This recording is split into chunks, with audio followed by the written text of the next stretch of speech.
Encore.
Vous avez un très bon groupe musical.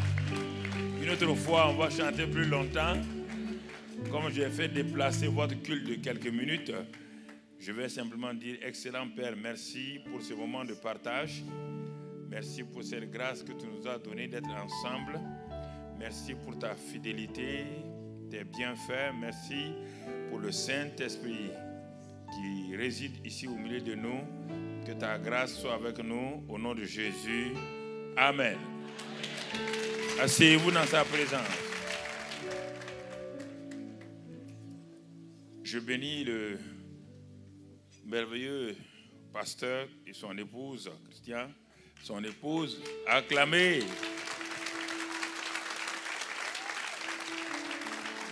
Et c'est une grâce pour moi. Je lui avais promis un jour, je passerai à Bruxelles. Je venais beaucoup à Bruxelles il y a longtemps.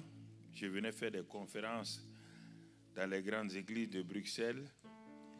Et puis après, on a changé le centre pour aller dans d'autres nations, d'autres continents. Nous rendons grâce à Dieu ce matin pour sa fidélité et sa bonté. Et ce matin, donc, je suis venu tout juste pour partager avec vous la parole de Dieu. Comme je l'ai dit, ce matin, ce n'est pas pour faire une prédication, c'est pour tout juste vous amener dans ma chambre de méditation, le lieu secret où je médite la parole de Dieu. Et je vais vous amener, pour vous faire voir comment on avance, comment on progresse, et ensuite comment la parole de Dieu est utilisée par le Saint-Esprit donc pour aller de l'avant. Et c'est pourquoi mon titre ce matin, comment croître donc spirituellement au moyen de la parole de Dieu. Alors, pour cela, normalement, on ne doit pas beaucoup mettre les versets sur l'écran, puisque nous voulons savoir comment méditer et comment réussir régulièrement nous-mêmes pour aller de l'avant. Je vous amène donc, ce matin, je me réveille et je cherche la foi de Dieu. Jésus dit, tout homme vivra de quoi? L'homme vivra de toute parole qui sort de la bouche de Dieu. La Bible, ce sont les paroles de Dieu qui sont sorties de sa bouche, qu'on a mis sous forme écrite. Et comme l'homme se nourrit, de même que je vais me nourrir pour avoir des forces physiques, donc on prépare un petit déjeuner, une table de petit déjeuner devant moi, et je fais des combinaisons de nourriture qui contiennent des minéraux et des vitamines pour cette journée. Dieu me dit, si aussi spirituellement tu as cette sagesse-là, il faut savoir comment faire un mélange de la parole de Dieu de telle manière que tu puisses affronter. Et chaque jour, il y a deux éléments que l'ennemi nous impose, que vous le voulez ou pas, l'intimidation et l'adversité. que vous choisissez ou pas, lui, ce n'est pas son problème. Les deux armes qu'il utilise toujours, l'intimidation et l'adversité. Alors, comment voulez-vous vaincre un adversaire que vous ne connaissez pas, qui utilise des moyens permettant, du moins, vos 5 sens pour être découragé? Comment pouvez-vous lui répondre et le vaincre chaque jour et réussir? Et c'est pourquoi un jeune homme était comme vous, à l'orée de sa destinée. Il allait rentrer dans les souliers d'un grand homme appelé Moïse. Ce jeune homme s'appelle Josué. Nous n'allons pas voir les aspects spectaculaires de la vie de Josué. C'est le danger des chrétiens. Si vous allez dans les choses spectaculaires, alors que vous n'avez pas les muscles spectaculaires pour les opérer, vous allez avoir des déchirures musculaires. Et vous n'allez plus jamais entreprendre cet exercice-là parce que vous aurez peur de l'exercice. On ne se lève pas pour courir les 3000 mètres le même jour. On exerce ses muscles au fur et à mesure et on s'habitue avant de courir les 3000 mètres. Alors, ce jeune homme-là était là. Vous savez, il y a le Jourdain est une limite dans la vie des hommes. Il y a 3 hommes qui sont allés au Jourdain. Le premier homme, c'est Josué. Le deuxième homme, c'est Élisée. Le troisième homme, c'est Jésus lui-même. Le Jourdain est la limite entre votre vie naturelle et le surnaturel. Tant que vous ne passerez pas votre Jourdain, vous n'opérerez jamais. Et comment passer ce Jourdain? Et Josué était là. Il réfléchissait. Comment mettre ses pieds dans les souliers d'un homme appelé Moïse, mon mentor. Un homme qui voyait Dieu face à face. Un homme qui parlait à Dieu face à face. Un homme que Dieu a déclaré son ami personnel.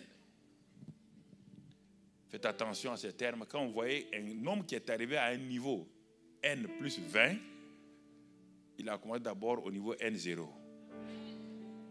Ne regardez pas le N plus 20, regardez le N0. Dieu lui dit, Josué, tu as été serviteur de Moïse pendant longtemps, c'est vrai. Mais ton tour est venu. Dis à ton voisin, ton tour est venu. Ton temps est venu.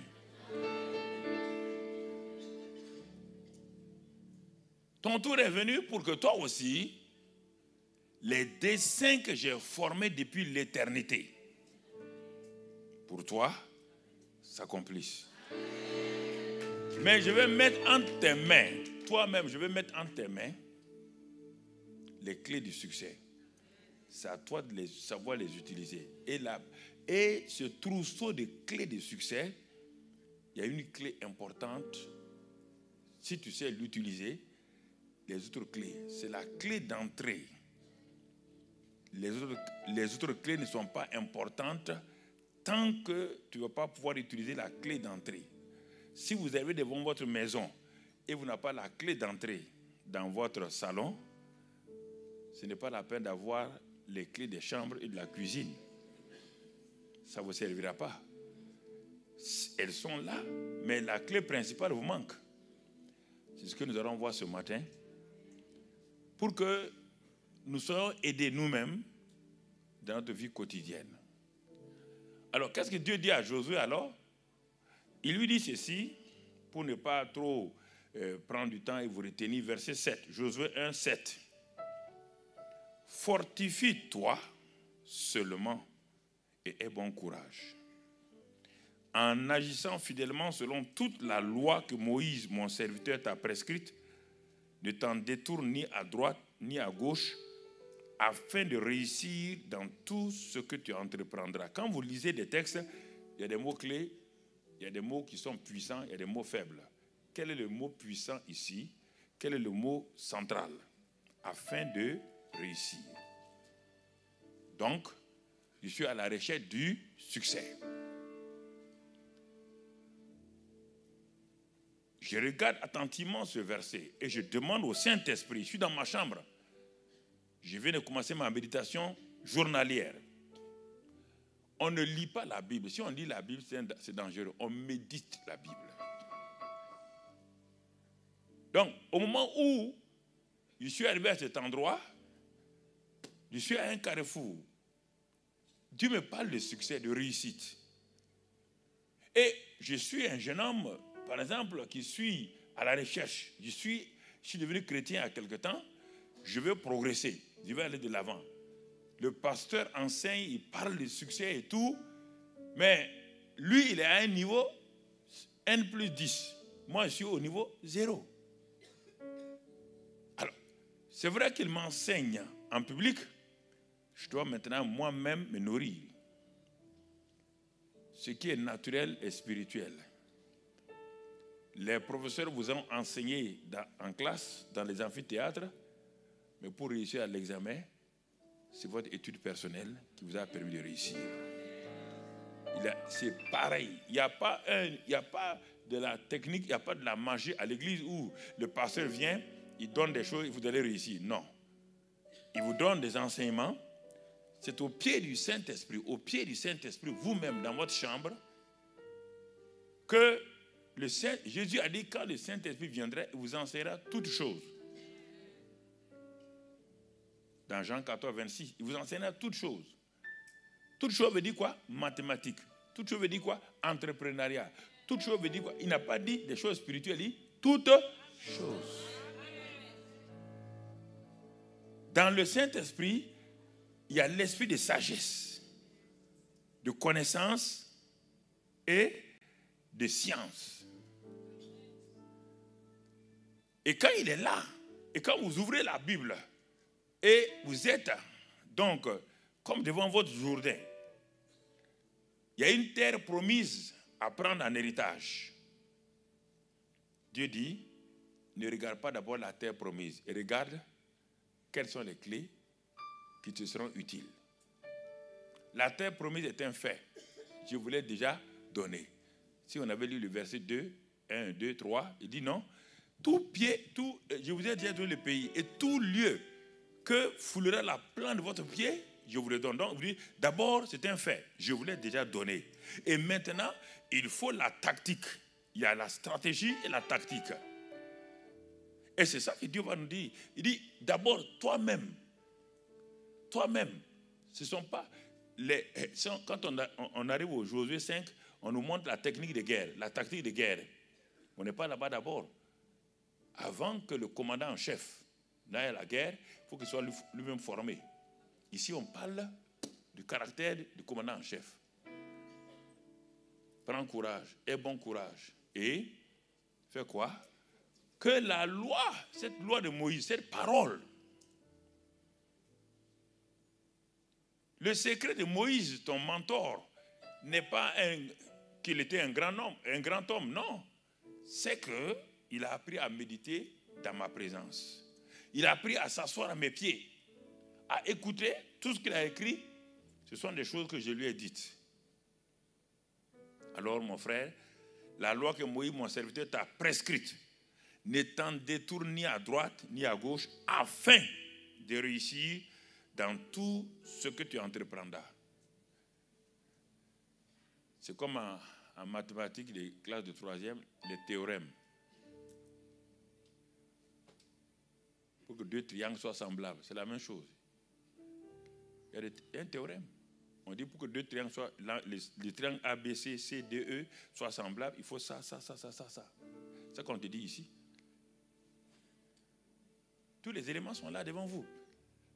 Mais le Saint-Esprit est le seul qui peut faire ressortir ce que tu veux. Je te dis, tu es dans ta chambre, tu as ton cahier, tu as ton bic et tu es en train de lire. Et tu médites. Il dit maintenant que ce livre-là que je t'ai présenté, je dis que ce livre spécial, pas un autre livre, ce livre, il est désigné, il est connu. Ce livre,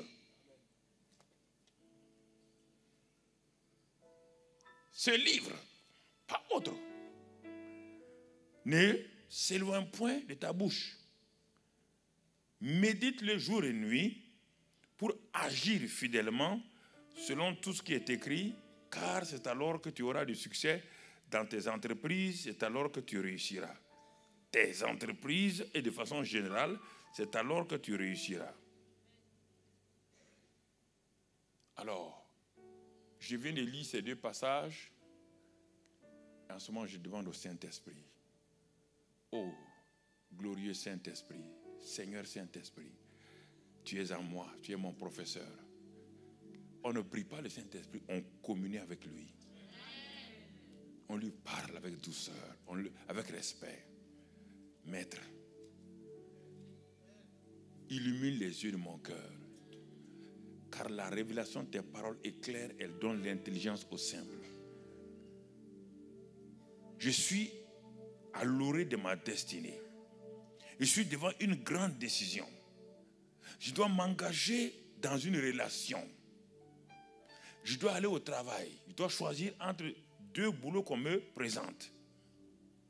Glorieux Saint-Esprit, toi tu connais la fin avant le commencement. Enseigne-moi tes voies. Je suis là comme l'étudiant devant le professeur. Je veux entendre, je veux comprendre. Je veux que tu m'inspires.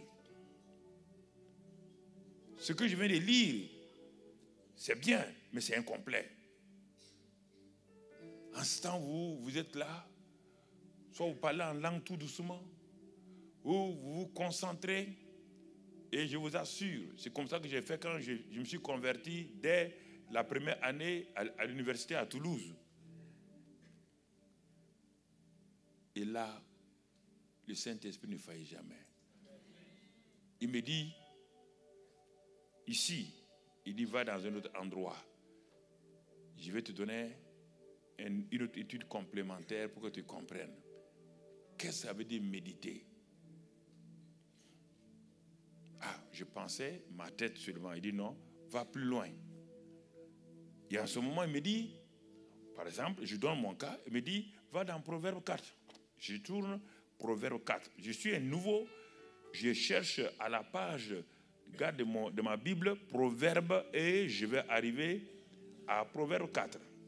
Je vous amène dans ma chambre en train d'étudier pour grandir, pour réussir. Proverbe 4. J'arrive là-bas, je trouve Proverbe 4. Ah, et verset 20. Là, il dit, mon fils, sois attentif à mes paroles. Ah. De l'autre côté, on parlait d'un certain Josué. Bon, je ne le connais pas. Son nom est dans la Bible, c'est vrai. Josué, on m'a dit que c'est un serviteur de Moïse et tout.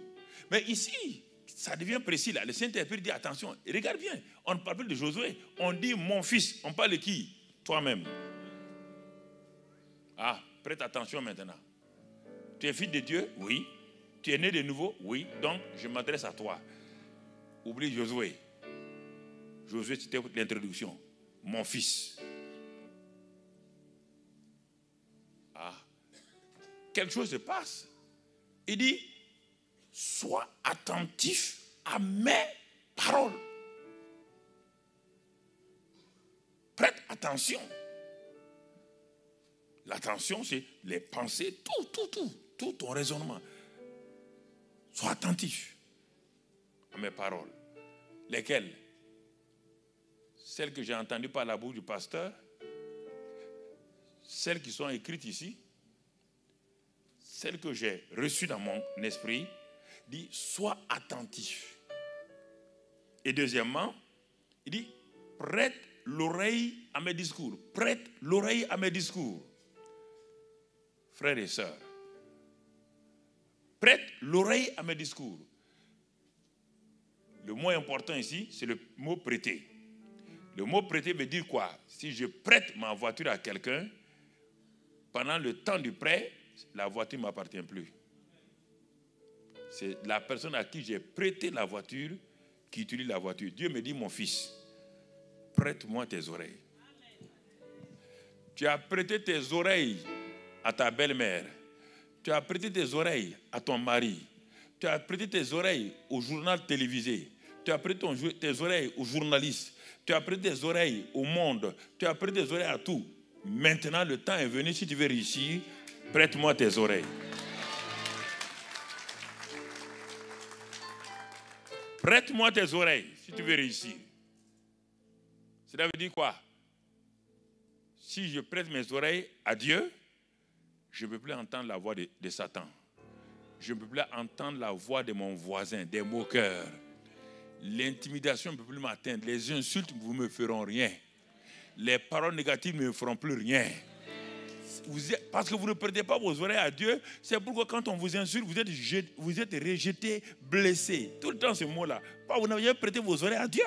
Prêtez vos oreilles à Dieu. Comment? La parole. C'est ce que la parole de Dieu dit. Prête-moi tes oreilles.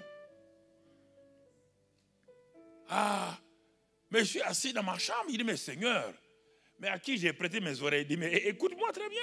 Hier, avant-hier, qu'est-ce qui t'a découragé? Ah oui, ce qui m'a découragé hier, quand je suis allé chez le médecin, je voulais prendre mes résultats. Le médecin m'a regardé. Il dit, ah, madame, j'ai prêté mes oreilles. Toutes mes oreilles. En ce temps, est-ce que j'entends une musique encore? Au moment où le médecin dit madame, est-ce que j'écoute une musique?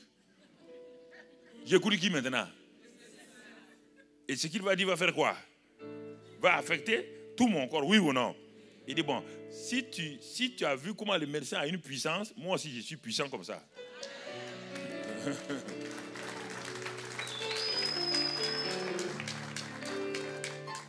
Regarde comment tu as eu peur devant le médecin. Sauf au moment où il a dit non, ça va, bon, malgré tout cela, ben, ce n'est pas un grand 1. Et tu as fait quoi?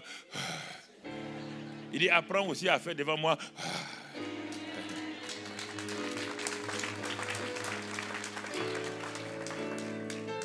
Même quand je commence durement, il y a toujours un temps où tu vas souffler. Prête-moi tes oreilles. Et ce n'est pas fini. Il dit, mais pourquoi, tu sais, pourquoi chaque jour tu es ballotté, à la fin de la journée tu es découragé, tu es déprimé, parce que tu ne prêtes pas tes oreilles, tu n'es pas attentif. Et troisième chose, qu'il ne s'éloigne pas de tes yeux, c'est que tu regardes tout. Il dit, ma fille, tu regardes tout.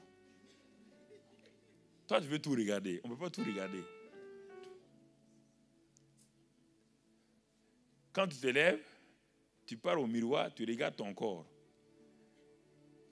Pauvre de moi, j'ai maigri. Regarde mon cou. Ah. Oh Dieu. Regarde. Je suis anémié. Dieu dit, mais ne prête pas. Il dit, tes yeux là, prête-la à la parole. Jeunes gens, tu prêtes tes oreilles où? Dans la journée, tu dis, Seigneur, oh, je serre ta parole dans mon cœur. Je serre ta parole dans mon cœur afin de ne pas pécher contre. Mais quand tu sors, toi, tu prêtes tes oreilles à cette fille qui balance comme ça.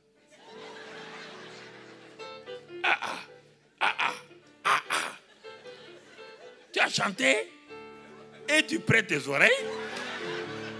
Tu prêtes tes yeux. Toute la journée où tu vas, tu vois seulement. Et quand tu arrives le soir, quand tu veux prier, Satan dit, tu as bien regardé. Hein? Mais regarde, chaque journée, il matraque les chrétiens de la même manière. Toujours de la même manière. Malgré ta belle prière faite en secret, quand tu sors, il te crée ça. Textuellement, il te crée ça. Et tu es découragé. Et tu crois que tu as des démons. Tu n'as aucun démon. Aucun démon. N'accuse pas les démons. Cette fois-ci, ils vont dire à Dieu, tes chrétiens sont des menteurs. Ce n'est pas moi. c'est leurs yeux, leurs oreilles, et puis ils disent c'est moi, c'est pas moi. Tu vois là? Tu vois ici? Ne soyons pas de... Garde-les dans le fond de ton cœur. Parce que tous ces éléments sont des trous. Ton cœur, c'est le grenier. Et tes pensées, si ça pénètre de tous les côtés, les oreilles, les yeux, tout ça, ça va aller où?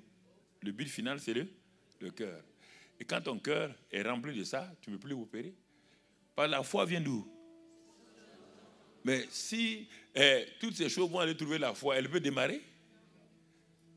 Elle peut décoller? Elle sera tout le temps paralysée. Garde-les dans le fond de ton cœur, car c'est la vie pour ceux qui les trouvent. Regarde le résultat maintenant. Si tu fais ça, c'est la vie pour ceux qui les trouvent, la vie abondante. Et ce n'est pas fini, c'est la santé pour tout leur corps. Voilà comment on est guéri sans que quelqu'un même ne prie pour nous.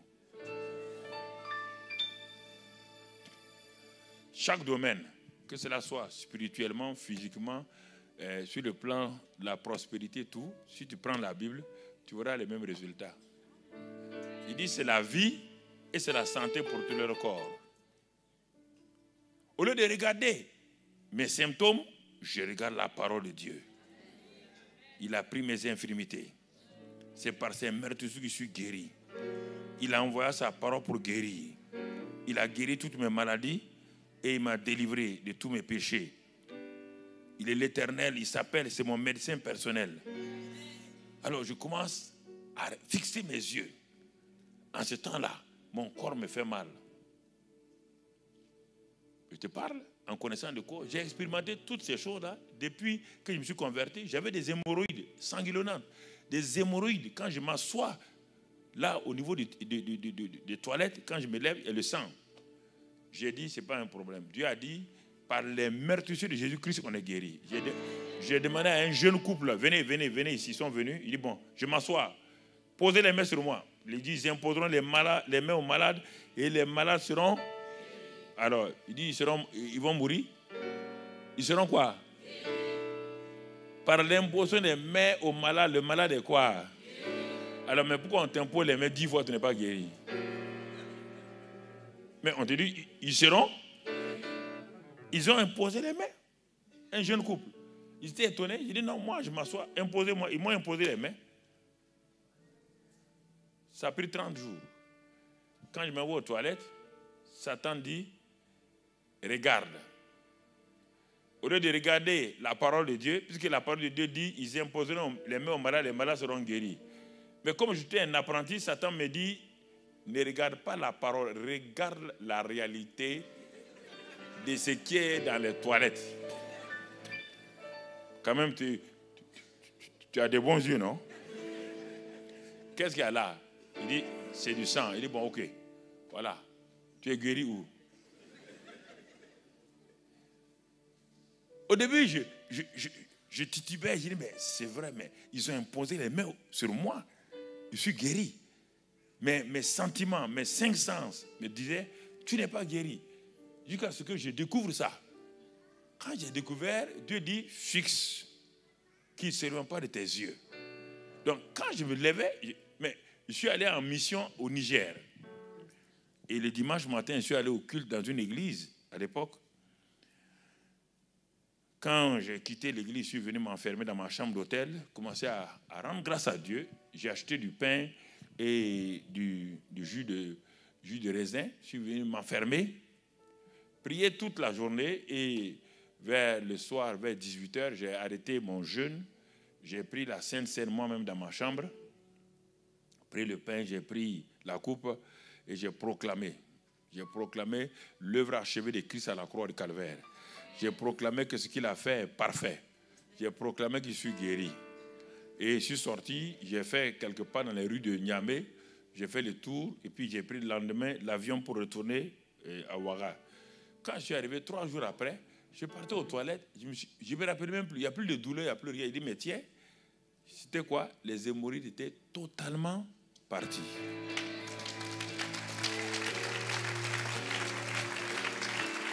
Alors, c'est là que j'ai appris à faire les choses pour moi-même. Comprenez? Je ne dépendais pas d'un pasteur. Je dépendais de la parole de Dieu.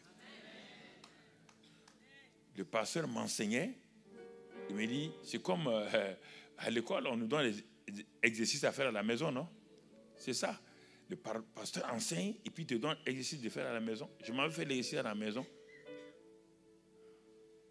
Et c'est là que j'ai appris, ma foi a commencé à grandir, ma foi a commencé à se manifester, ma foi a commencé, mais je vais arriver à cette foi-là, parce qu'on parle d'abord de la parole. Et au fur et à mesure, quand j'ai regardé ça, j'ai dit, mais tout ça c'est très bien. Mais comment on va opérer? Il me dit, bon, d'abord c'est la parole. Si tu apprends à méditer ma parole jour et nuit, si elle ne s'éloigne pas de tes yeux, de ta bouche, de ton cœur, et si tu veilles sur ta bouche et tout, alors quelque chose va se produire. Il dit, mais qu'est-ce que c'est? Il dit, mais écoute-moi, quelque chose va se produire. Cette parole-là, elle est comment? Il dit, mais pourquoi je dis de veiller sur la parole? Il dit, non. Parce que la parole pour nous, c'est l'expression de sons et des choses. Non, Dieu me dit, non, la parole, ce n'est pas ça. Il dit, mais qu'est-ce que c'est? Il dit, va dans Hébreux 4. Ouvre ta Bible dans Hébreux 4 et tu vas lire pourquoi j'ai dit de s'appuyer sur la parole. Hébreux 4, verset 12. Hébreux 4, verset 12. Et là, je suis arrivé à ce moment, je suis arrivé ici, car la parole de Dieu est vivante et efficace. Vous savez, je suis en train de méditer. Je suis seul. C'est des jours, hein? Ce n'est pas une seule fois. Je suis en train de méditer. Je veux grandir, je veux croître.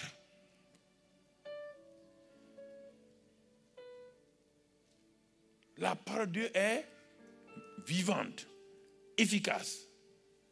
Ce n'est pas fini, plus tranchante qu'une épée à double tranchant.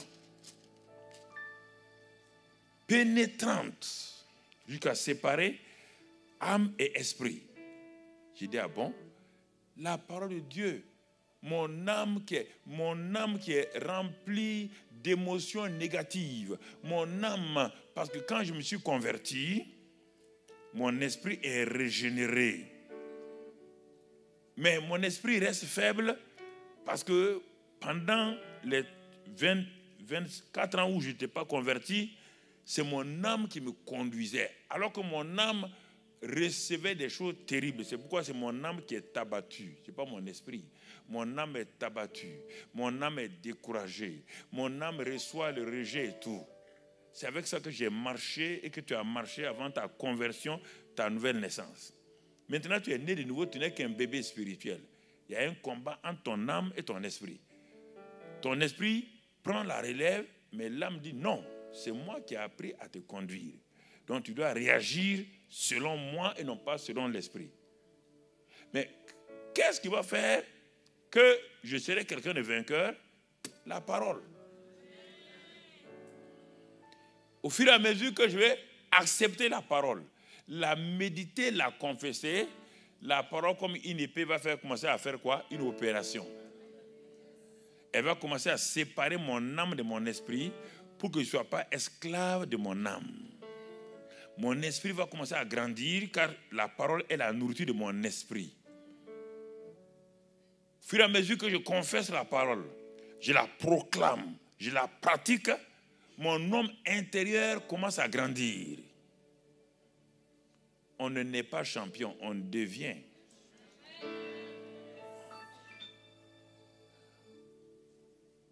On devient champion du monde. Deux enfants sont nés le même jour, dans le même hôpital, et vraiment, au bout de 20 ans, l'un est champion du monde, l'autre est assis sur les gradins en train d'applaudir son camarade. Ils avaient les mêmes muscles. Mais quand ils ont commencé à s'entraîner, à cause des douleurs et tout, l'autre a refusé. Il a dit non, non, c'est difficile. Et le premier a persévéré. Il est allé au-delà des douleurs, des contractures, des blessures. Mais aujourd'hui, son camarade est obligé de l'applaudir et il porte sa médaille d'or. C'est la même chose spirituellement. Beaucoup de gens deviennent chrétiens. Au bout de 10 ans, leurs camarades avec qui ils sont venus à l'église sont très loin. Et ils sont en train de tourner en rond. On dit, mais qu'est-ce qui ne va pas? Non, ça ne va pas. On m'a réussi dans mon enfance. Pourquoi ton enfant est derrière toi tout le temps? Qu'est-ce que ton enfant fait derrière toi? Maintenant, tu es né de nouveau. Les choses anciennes sont quoi? Est-ce qu'on a dit sont changées? Est-ce que la nouvelle naissance change quelqu'un? La nouvelle naissance, c'est quoi? C'est une naissance. Je te pose la question. Physiquement, là, quand tu es né, là, tu as un passé? Hein? Alors, pourquoi quand tu es né spirituellement, pourquoi tu veux avoir un passé? Pourquoi tout le temps vous tenez à votre passé, là?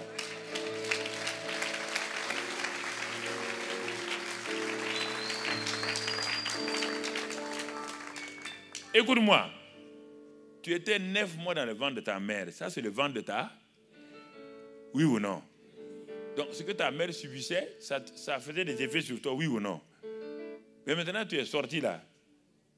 Ce qui est dans le ventre de ta mère, ça continue à te créer des problèmes. Si elle avait des ulcères, ça continue. Quand elle a des ulcères, toi, tu as un problème. Hein? Tu dis, maman, moi, je suis au dehors maintenant. Tes ulcères me créaient un problème avant. Mais maintenant, je suis libre de tes ulcères. C'est la même chose. J'étais avec Satan. Maintenant que je suis né de nouveau, il va venir. Il va toujours... Comme j'ai été habitué à ces choses-là, il va faire des... C'est comme si c'était réel. Mais j'ai dit non, Satan, regarde-moi très bien. Je suis une nouvelle créature. Je suis fils du Dieu vivant. Mais vous ne voulez pas parler à Satan. Vous ne voulez pas lui parler. Il faut lui parler. Il faut lui dire. Il faut lui parler. N'ayez pas peur. Dieu dit, remplis ta bouche de ces paroles. Dis-les. Proclame-les. Proclame-les. Proclame-les. Donc, je reviens à mon passage de Hébreux 4.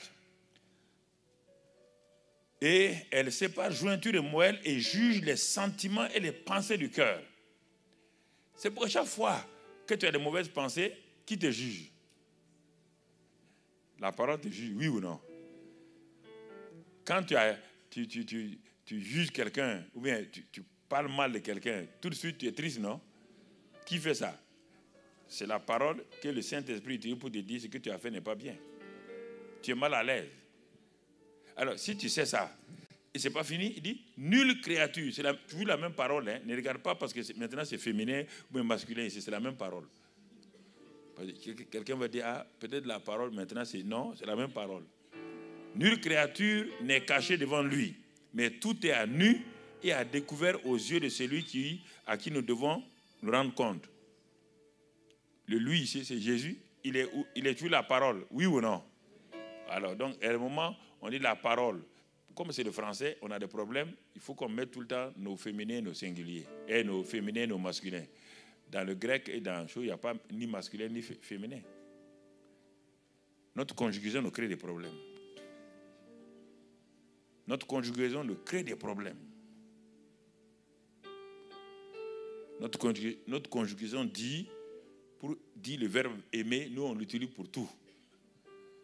Le grec et l'hébreu, les langues donc bibliques et autres là, ont des mots précis. Dans notre français, nous disons j'aime une pomme, j'aime ma femme, j'aime des biscuits, et après on dit j'aime Dieu. Donc ça veut dire tu aimes Dieu comme des biscuits. Mais écoutez, c'est là la vérité. Le jour que les biscuits ne te plaisent pas, tu fais quoi? Tu les jettes. Donc, le jour que Dieu ne te plaît pas aussi, tu les jettes.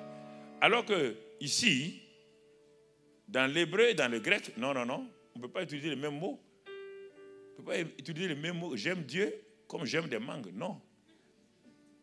C'est pourquoi quand Pierre est tombé, quand Pierre a refusé, quand Jésus est venu pour ramener Pierre dans le livre de Jean, là-haut, ouais, en français, on dit 3 fois « m'aimes-tu » C'est un problème. À la fin, si c'est comme ça, que tu dis, demande à quelqu'un, il va t'agacer. Oui, mais je t'ai déjà dit que je t'aime, non? Non. Jésus n'a pas utilisé le même mot, m'aimes-tu, m'aimes-tu. Il a commencé d'abord par le mot le plus élevé. Parce que Jésus est Dieu incarné. Il a dit, est-ce que tu me agapao? C'est ce verbe-là qu'on utilise pour Dieu. On ne l'utilise pas pour autre chose. On ne peut pas utiliser agapao pour sa femme. Est-ce que, Pierre, est-ce que tu me agapao? Pierre a vu que le mot est trop fort. Il dit, lui, il ne sait pas. Ah ouais, et tu viens de trahir quelqu'un, mais non. Il répète une deuxième fois, il dit non, il ne sait pas. Bon, Jésus, ayant compassion de lui, il passe de agapao. Maintenant, il descend au niveau des hommes. Est-ce que tu me philéo au moins? Philéo, est-ce que tu me philéo? Tu m'aimes comme un ami. Même là, Pierre a dit, lui, il ne sait même plus rien. Il y a d'autres mots, Il y a agapao, il y a philéo, il y a eros, il y a 4-5 mots en grec. Selon les choses, on n'utilise pas. Même quand tu vas en Grèce aujourd'hui, en Grèce, tu parles que tu philéo Dieu. Même les Grecs, même ceux qui ne sont pas chrétiens là, ils vont rire de toi. Il y a des verbes qu'on n'utilise pas au hasard. Or, nous, on les mélange. J'aime le papier, j'aime le chewing-gum. Donc, tu aimes Dieu comme chewing-gum. Non, mais écoutez, notre mentalité, ça nous crée des problèmes.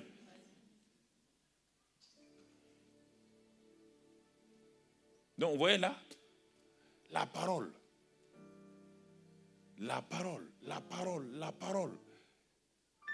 Ah, je suis en train de voir, il dit, mais Seigneur, je comprends ce que tu demandais à Josué. Je comprends maintenant. Il dit, médite la parole, qu'elle ne s'éloigne pas de ta bouche. Mais quelle parole?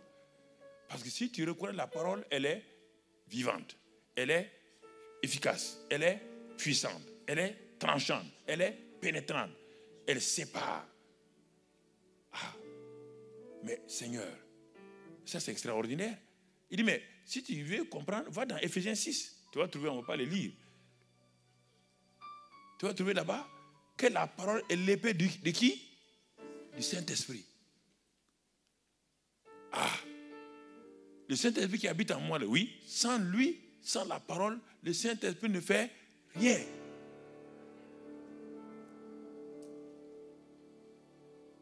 Oh. Il dit, mais si tu ne crois pas, retourne dans Genèse 1, tu vas trouver. Il dit, vous dites que le monde a été créé dans Genèse 1, 2. Le monde n'a pas été créé, le monde était déjà créé. J'étais en train de le refaire. Puisqu'on dit, la terre était informe et... Donc, la terre était déjà là, non? Ou bien? Mais elle était quoi? Ça veut dire tohu, bohu en hébreu. Tohu, bohu. Mais elle existait quand même. Et ensuite, elle était couverte de quoi? Ténèbres. Ténèbres, est-ce qu'on parle de l'obscurité? On parle de qui? De quelqu'un qu'on appelle plein de ténèbres. N'oublie pas, dans Apocalypse 12, il a été chassé du ciel. Quand tu lis Apocalypse, il y a le futur là-dedans, il y a le présent là-dedans, il y a le passé là-dedans en même temps. Il a été chassé. Quand?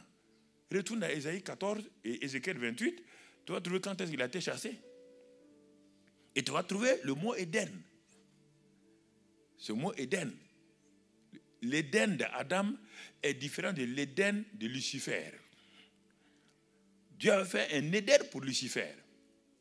Et il lui avait donné une onction qu'on appelle l'onction Mimchak. Va lire ça dans Ésaïe. Les gens ne lisent pas, c'est pour qu'ils se laissent troubler par les gens sur les réseaux sociaux.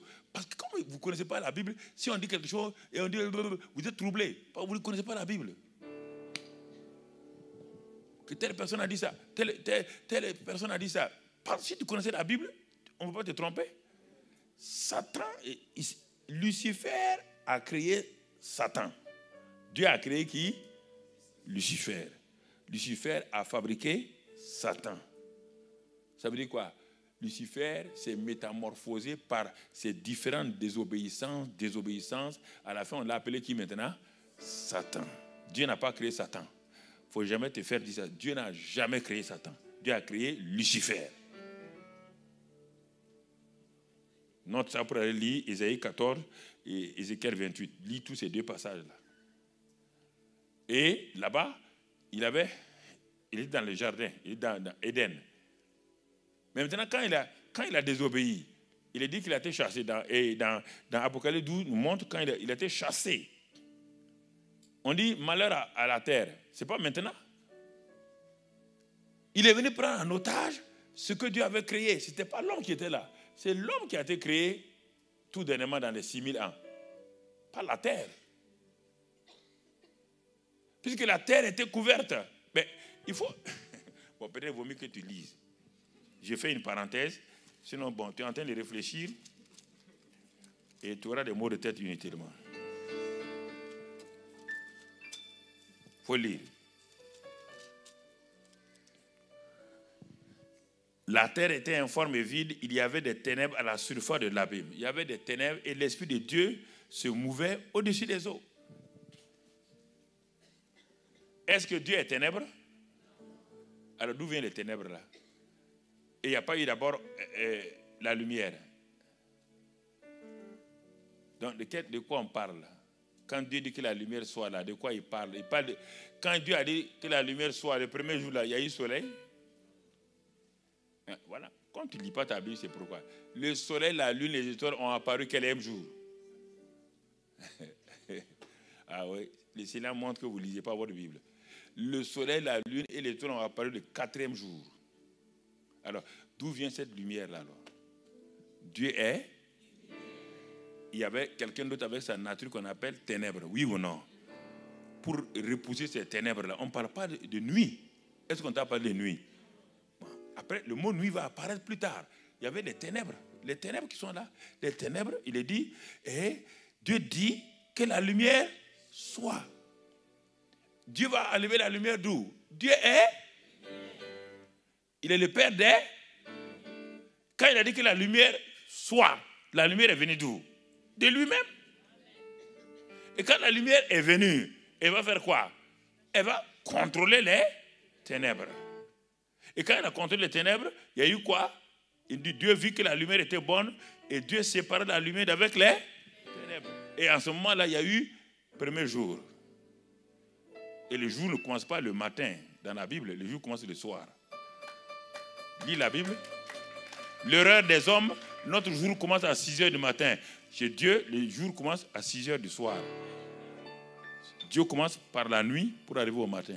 Lis dans la Bible. C'est pourquoi tu as des problèmes. Si tu dors mal la nuit, c'est pourquoi Satan opère la nuit. C'est que Dieu appelle la journée là, Satan opère, toi tu opères le contraire. Et c'est pourquoi tu as des problèmes.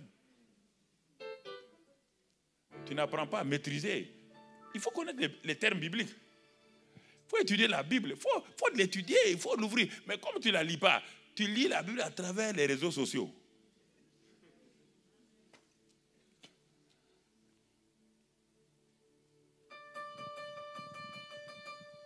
Tu vois?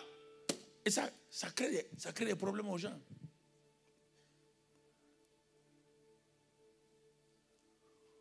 Tout ça, c'est la parole. Au fur et à mesure que tu médites tout cela, tu arrives à Hébreux 4 là. Donc, la parole est puissante, efficace. C'est très bien. Mais elle fait quoi? Elle produit quoi? Romains 10, 17.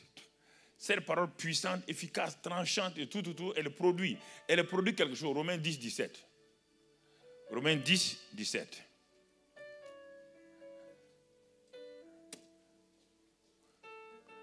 Qu'est-ce qu'il dit là-bas? La foi vient. Et ce qu'on entend vient de quoi? Ah. La foi vient. Donc, c'est la parole qui va produire la foi. Et c'est pourquoi la foi aussi est puissante, puisque la parole étant puissante, étant efficace, étant tranchante. Alors, si elle produit quelque chose, cette chose sera quoi? Puissante, tranchante et tout. Maintenant, mon frère, ma soeur, je te pose la question. Toi, tu ne médites pas la parole. Tu peux avoir la foi. Tu viens à l'église, là, 100 ans, il n'y aura rien. Tu vas danser, danser. Même les chaises dansent aussi. Non, mais je vous pose la question. Le problème, je vous l'ai dit tout le temps, en Europe, votre problème, c'est que vous n'ouvrez pas la Bible. Quand vous fermez la Bible, votre problème, quand vous fermez la Bible, vous avez dit à qui de fermer sa bouche. Quand la Bible est comme ça, vous avez dit à Dieu de faire quoi? De fermer sa bouche. Vous ne voulez pas l'entendre. Et pourtant, vous ouvrez, en temps vous ouvrez vos téléphones. Tous les petits messages qui passent, vous les regardez. Vous êtes informé. L'homme est... Ça, c'est le premier livre d'information. Mais vous êtes informé par vos messages. Ah, ce matin, j'ai quoi? WhatsApp, Matsap, Matus, quoi? Tous les sap, c'est ça. Non, mais écoutez, là, Satan est très rusé. Je vous pose la question, Satan est très rusé, il n'est pas bête. Vous savez pourquoi vous n'aimez plus la Bible sous forme de livre là? C'est à cause de vos cellulaires et de vos ordinateurs. Il vous a fait croire que pour être à la mode, il faut avoir la Bible dans ça. Et vous avez ça. Et comme vous aimez manipuler ça, regardez bien, quand vous voulez prendre la Bible, là, ça devient comme un poids lourd. Et ça devient un vieux jeu. Comprenez? Ah, on va ouvrir tout ça là. Et puis on va chercher. Mais par contre, je joue mon coup. Mais en même temps que tu fais ça là, au moment où tu ouvres pour chercher un verset, un message de ton camarade vient. Tu regardes quoi? Le message. Au même niveau que la Bible. Donc, le verset biblique et le message sont au même niveau. Qui tu vas prendre au sérieux? Personne.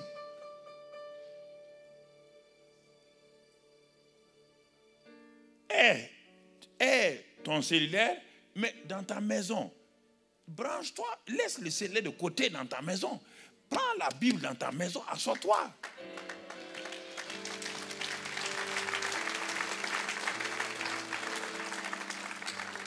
Assois-toi chez toi.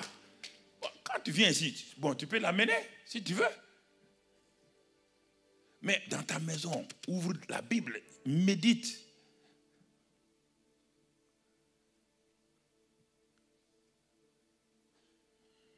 La foi vient de ce qu'on entend. Et ce qu'on entend vient de la parole de Christ. Je commence à comprendre pourquoi ma vie ne porte pas de fruits.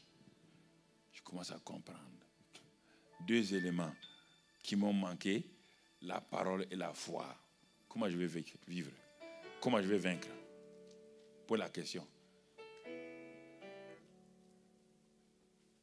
Comment je vais vaincre? Et Dieu est exprès. Il me dit, mon fils, tu vois, je te parle de tout cela, ce n'est pas pour t'embêter. Je vais te montrer quelque chose. Il dit, je vais te montrer les anciens, ceux qui étaient anciens là, avant ce que vous appelez la nouvelle alliance là. Il y avait des anciens. Même les anciens là, avec quoi ils ont vaincu? C'est ma parole et la foi. Ma parole quand je parle et ça produit la foi en eux.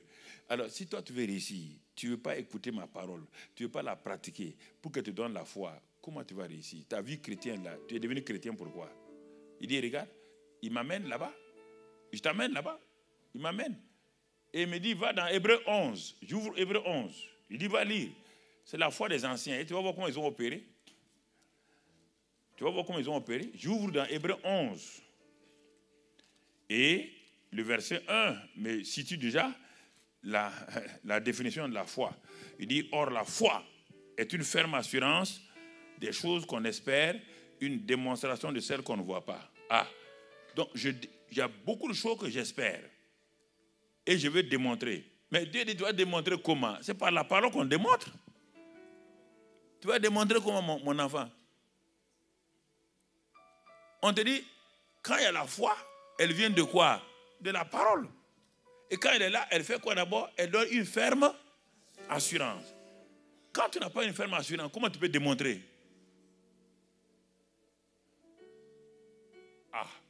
Seigneur. Mais je ne savais pas. Mais il dit, mais c'est ça. Mon peuple périt par manque de... C'est l'ignorance qui tue mon peuple, ce n'est pas Satan. Satan ne peut pas tuer mon peuple. Moi, mon peuple est tué par Satan.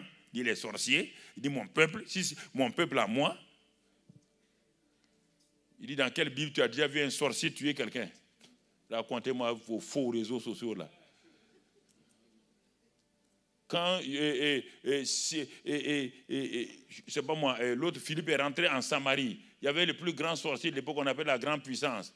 Est-ce que Philippe même lui a parlé? Est-ce que Philippe a dit, je te lis Satan? Non. Philippe a fait quoi? Il a prêché Jésus. Et le Simon le magicien, il a eu quoi? Ses fétiches ont été quoi? Totalement. Il a pris ça pour venir donner à qui? Il est venu donner à Philippe. Vous restez que là-bas à Brazzaville ou à Kinshasa ou je sais pas moi, au Kivu, que quelqu'un vous ensorcelle là-bas dans le royaume des cieux. Toi, tu es ici, quelqu'un t'ensorcelle. Donc Dieu n'est pas ton père. Comment le petit Satan, avec ses sorciers, peut détruire un enfant de Dieu?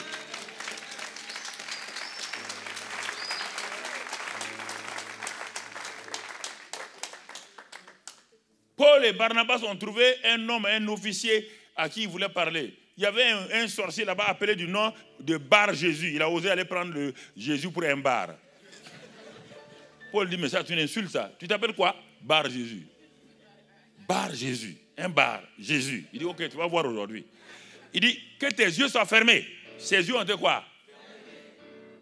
Il faut arrêter ça là.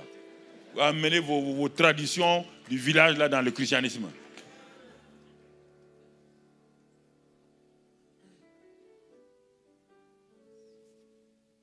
C'est ça le problème.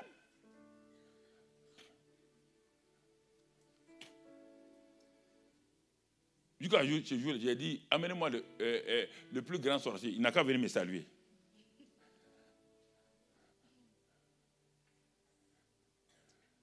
Quand il parle de ça, tu vois, quand il parle de ça, je commande parfois à l'excès. Les gens disent, parce que Karambri parle de sorcier. Lui-même, il est sorcier.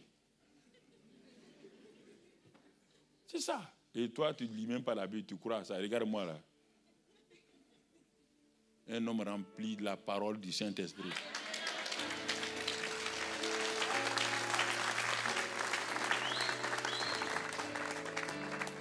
Depuis 44 ans, avant que les gens qui parlent là ne soient nés, moi je suis déjà chrétien.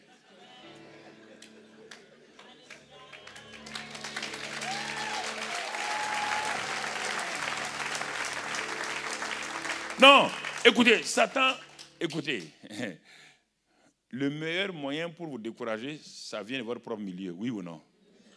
C'est ça, non? Ça vient de votre propre milieu. Si ton ami avec qui tu marches sort pour dire que tu es voleur, c'est difficile c'est difficile. Il ne faut même pas lutter, il faut même accepter. Si tu veux te défendre, ça veut dire que tu es vraiment voleur, oui ou non? Parce que tu vas vouloir démontrer que tu n'es pas voleur. En voulant démontrer ça, tu vas être voleur. Donc il y a des choses, quand on dit, il ne faut pas essayer de... Il faut le laisser. Il faut le laisser. Si tu ne le laisses pas, tu as des problèmes. Laisse tomber mon ami. C'est des choses importantes dans la vie. Regardez la foi de ces hommes-là, de l'Ancien Testament. Ils n'avaient que le sang des boucs, des taureaux. Ils n'ont pas le Saint-Esprit. Ils ne sont pas nés de nouveau. Aucun ne connaît Jésus. On te décrit le panthéon de la foi.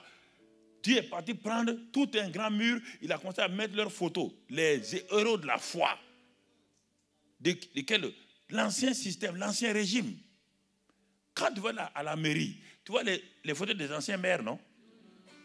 C'est ça que Dieu a fait dans Hébreux 11. Il n'y a aucun homme nouveau de la nouvelle alliance là-dedans. Aucun. Regarde, il n'y a aucun. Il dit, pour l'avoir possédé, les anciens ont obtenu un témoignage favorable. Quel ancien? Il commence par Abel. Quelle était la foi d'Abel? Il parle de ça. Il parle d'Enoch. Enoch a eu la foi, il a été enlevé. Il a tellement plu à Dieu que Dieu l'a enlevé. Il dit, mais il arrive au verset 6, il s'arrête, il dit, mais sans la foi, il est impossible d'être agréable à Dieu. Alors, tu dois t'arrêter là. Ce matin, fille de Dieu, fille de Dieu. Dieu dit, sans la foi, il est impossible d'être agréable à Dieu.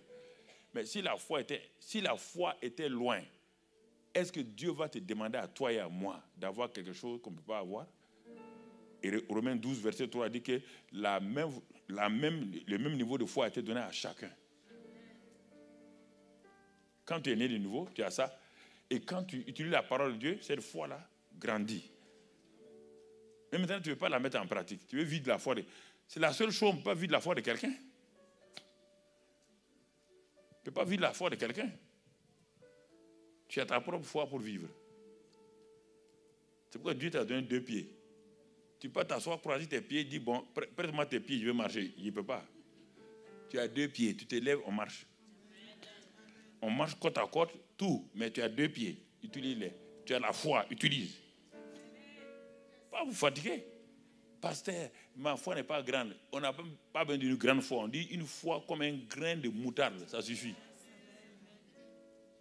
Les gens veulent, non, pasteur, moi je ne comprends pas. Tu comprends. Où la vie, tu vas comprendre.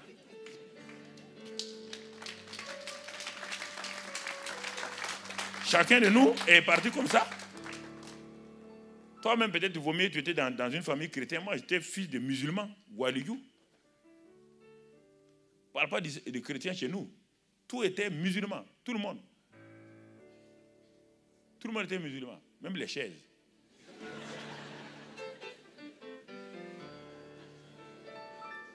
Tout le monde est musulman. Tu comprends? Quand je me suis converti là, j'étais le premier dans une grande famille. C'était terrible. Hein? C'est pourquoi j'ai dit, j'étais à Toulouse. C'était facile à Toulouse. Et un de mes camarades à Toulouse m'a dit, il dit, bon, être chrétien en France, c'est facile pour toi. Quand tu vas rentrer au pays, on va voir. Si tu es vraiment chrétien, tu sais bien ce qui t'attend là-bas. On va voir. Et cet homme-là, effectivement, il était au sérieux. Il a dit, bon, toi, tu es chrétien, ton papa est Waliyou. C'est-à-dire, saint de l'islam. Tous tes oncles, tout le monde, les gens sont allés partout. Et toi, tu vas, ok. Il dit, bon, moi, je vais être sûr quand on va rentrer. Il faisait informatique à Toulouse. Quand on est rentré, j'ai continué à tenir. Il me dit, bon, ton affaire est toujours vraie. Il dit, mais oui. Il dit, j'ai été persécuté, mais j'ai vaincu les persécutions. C'est fini. Tu as appris, non? Tu as appris que j'ai failli mourir. Il dit, oui, mais est-ce que je suis mort? Il dit, non. Et vous savez ce qui va se passer? Moi, je me suis marié avant lui. Quand lui s'est marié, 1 an plus tard, au moment où sa femme devait accoucher, ils sont allés à la maternité pour accoucher. Impossible qu'elle accouche. Difficulté. La sage-femme et les docteurs ont tout fait et c'était difficile. À un moment donné, quand ils ont examiné, ils ont dit, bon, l'enfant est mort dans le ventre. Il faut maintenant opérer, l'amener rapidement à l'hôpital central pour l'opérer, enlever l'enfant, que la maman vive. Et ce jour-là, c'était un vendredi, moi je suis venu, je suis rentré dans ma chambre pour prier. Au moment où je priais, vers 4 heures du matin, j'ai fait une veillée de prière personnelle, j'entends quelqu'un frapper ma fenêtre. Ma femme se lève, elle ouvre. Et j'entends une discussion entre mon ami. Il dit, ah, ma femme est vraiment malade. Et, bon, comme ils ont amené le marabout pour faire des incantations, ça n'a pas marché, ils ont tout fait, rien. Il dit, bon, je voulais que Mamadou vienne pour, comme on était des amis, vienne pour prier son Dieu là. Il dit, ça commence à venir. Tu m'as dit, tu vois, on va voir. On va voir maintenant. Je ne suis pas sorti, j'ai continué à prier. Vers 5h30, 6h, je suis sorti. Ma femme me dit, ah, et ton ami là, la maternité n'est pas très loin. Il dit, bon, allons-y. On est parti, on a trouvé. Les gens étaient fatigués. La femme même, et maintenant, elle était tellement épuisée. On ne peut plus l'amener à l'hôpital. Quand on est arrivé, j'ai dit, bon, j'ai dit son nom. Il était là avec son marabout, sa mère et tous ses parents étaient là. Il dit, bon, vous croyez que mon Jésus est capable? Il dit, mais oui, c'est pourquoi on t'a appelé. Amen. Amen. Je lui ai dit, voilà ce que je lui ai dit, pour te montrer qu'il est capable, non seulement, on a dit que l'enfant est mort, non, l'enfant est mort, maintenant lui il veut la vie de sa femme. Il dit, ok. Il dit, je vais te montrer quelque chose. Il était 6h15 du matin, 6h15 à l'hôpital. J'ai regardé ma montre, je lui ai dit, allez-y réveiller la sage-femme et tout, parce qu'elles sont fatiguées. Et puis, donc, allez-y la réveiller et dites-leur, 6h20, voilà la montre, tout le monde est là. Regardez vos montres. 6h20, l'enfant sort vivant. Mais ils ont cru, ils ont dit non, bon, non, c'est qu'on veut maintenant qu'on vienne opérer. C'est ma femme qui est partie aider. Ils ont mis la femme sur la table. Et moi, j'étais dans le couloir là. Je priais en langue. 6h16, 17, 18, 19, 20, puis il entend. Ouais!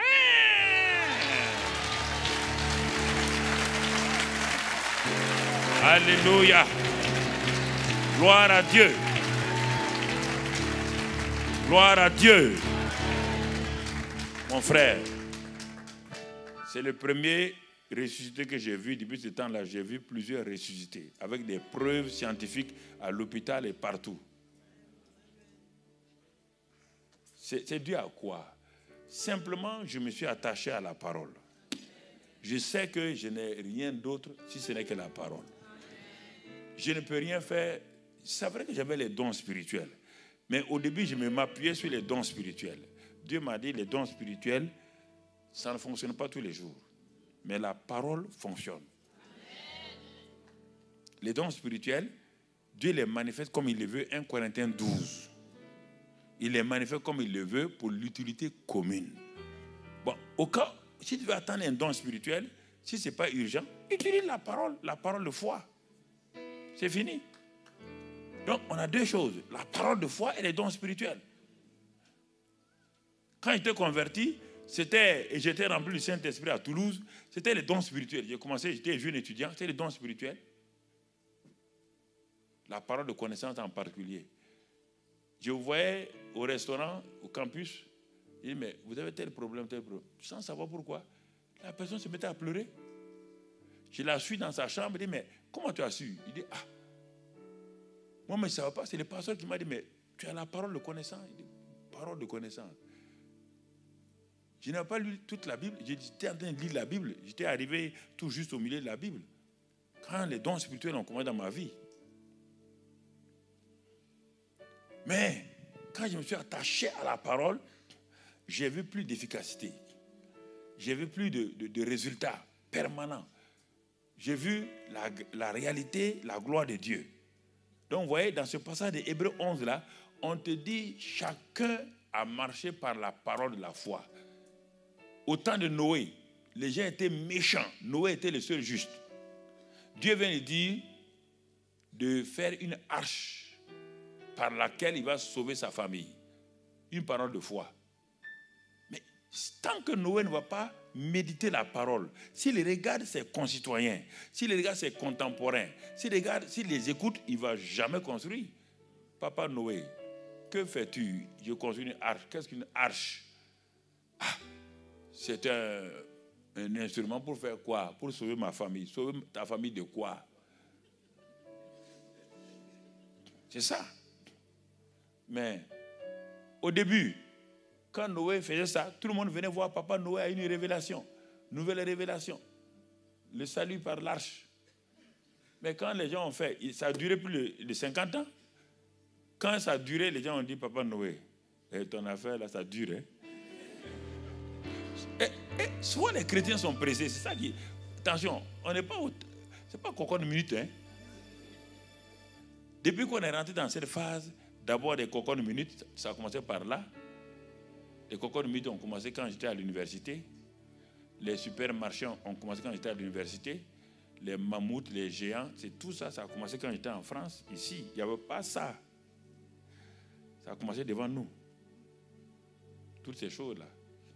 Vous utilisez ça aujourd'hui comme vous voulez. Quand on a mis ces mammouths et ces géants-là, mais tout le monde... Tous les petits commerçants avaient peur parce qu'on tuait, les petits commerçants mouraient comme ça. Parce que tout le monde partait maintenant où? Et les petits marchés, les petits commerçants étaient délaissés. Donc il y a des choses que nous avons vécues dans ces années et c'est par la parole de Dieu. Par la parole de Dieu. Les Noé, comment il a sauvé sa famille. Abraham, le combat dans la famille pour avoir un enfant. Un homme de 75 ans, on lui dit de partir avec sa femme de 60 ans. À 99 ans, ils n'ont pas d'enfant. Dieu dit non, de toi sortiront des nations et des nations.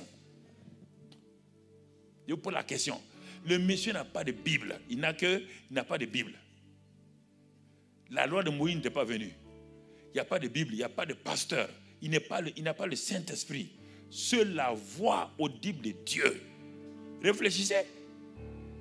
Nous n'avons aucun argument. Nous avons toutes sortes de Bibles aujourd'hui. Toutes sortes de Bibles. Toutes sortes de Bibles. Et si nous échouons, la Bible dit qu'ils vont se lever. Les Abraham, ils vont se lever. Nous accuser un à un. Isaac va se lever. Il dit, quand j'avais la sécheresse, Dieu m'a dit de s'aimer en pleine famine. J'ai sémé. Oui ou non? Mais vous ne voulez pas s'aimer vos semences. Vous ne voulez pas donner vos offrandes. Vous réfléchissez trop. Moi, j'ai pris ce qui était nécessaire à mon élevage. J'ai sémé et j'ai vu le résultat. Jacob va se lever. Il dit, grand frère, papa Isaac, assois-toi. Jacob se lève. Il va parler lui aussi. Chacun va se lever. David va se lever, parler. C'est pourquoi Dieu a mis leur nom ici pour nous attirer notre attention. Pour dire, vous n'allez pas échapper. J'ai mis leur nom ici pour que vous sachiez que s'ils ont réussi, malgré les faiblesses qu'ils avaient, ils n'avaient que le sang des boucs et des taureaux. Ils n'avaient pas de Bible. Il n'y a pas d'église. Il n'y a pas de prière. Il n'y a pas de jeûne. Comment ont-ils fait pour réussir dans leur système? Et vous avez tout aujourd'hui et vous ne réussissez pas. Il dit, ce sont eux qui vont vous juger. Pas moi, c'est eux. La Bible dit qu'ils sont assis comme des témoins en train de nous regarder courir. Mais quand ils nous regardent courir, il me dit, mais adieu, mais quelle course ils sont en train de courir? Dieu dit, mais ils sont en train de courir derrière les richesses. Ils sont en train de courir derrière les succès. Il dit, mais quand nous on courait pas derrière les choses. Ces choses nous accompagnaient parce qu'on courait pour toi.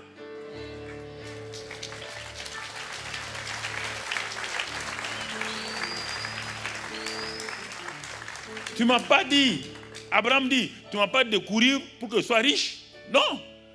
Tu m'as dit que tu veux faire de moi. Moi, j'étais païen, Josué 24. Je viens d'une famille païenne. Donc, faut pas. Je viens d'une famille païenne. J'adorais des dieux, d'autres dieux au-delà du fleuve. Dit dans Josué 24, verset 1, 2. Et j'étais là-bas. Je ne connaissais pas Dieu. Tu es venu parler à mon père Térak. Nous sommes allés et nous sommes arrivés à Charan. À Charan, mon père est resté là-bas, il est mort. C'est à Charan, Genèse 11, que tu es venu me parler et on a commencé Genèse 12. Je n'avais personne. Tu as dit, quitte ton pays, ta patrie et tout. Va. Je ferai de toi grande nation. Le but, c'était pour que je te révèle au monde. Nous sommes sauvés pour révéler Dieu au monde. Nous ne sommes pas sauvés pour être des grands directeurs généraux. Quel est ce christianisme moderne-là? Donc, vous voulez dire que vous avez échoué à l'école pour être directeur général et c'est Dieu qui vous fera de vous directeur général? Et vous voulez amener un directeur général qui est devenu directeur général par ses efforts. Il va dire, mais vous dites, monsieur, je n'ai pas besoin de Dieu. Moi, je suis devenu directeur général sans Dieu. C'est pourquoi votre témoignage ne marche pas.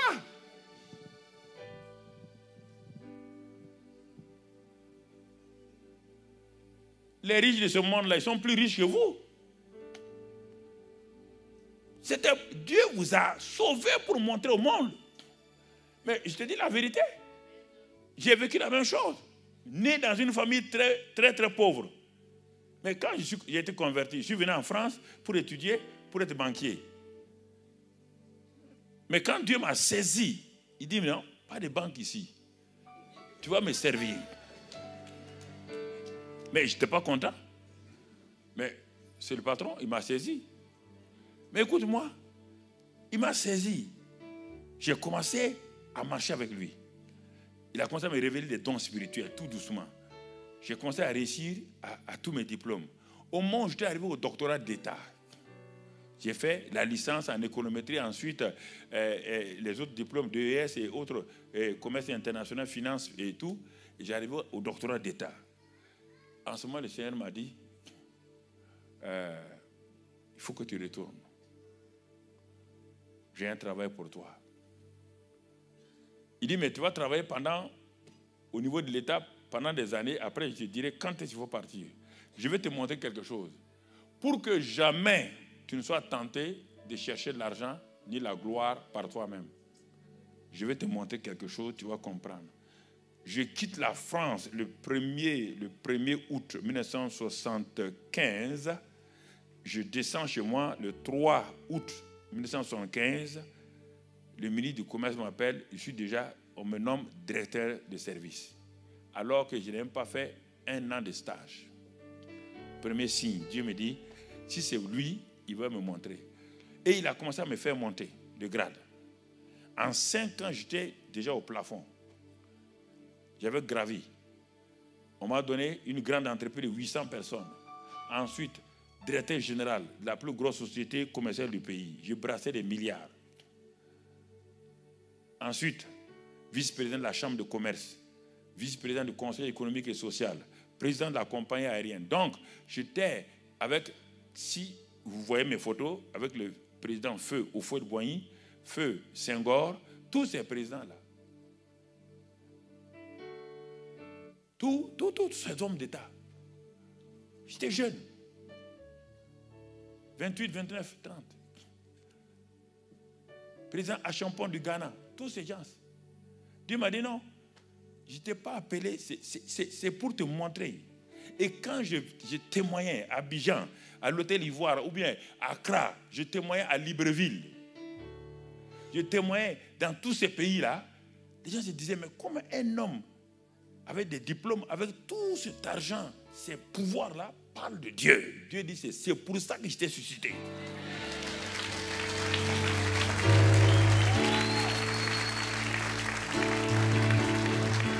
Vous voyez, je ne courais pas derrière l'argent. L'argent courait derrière moi.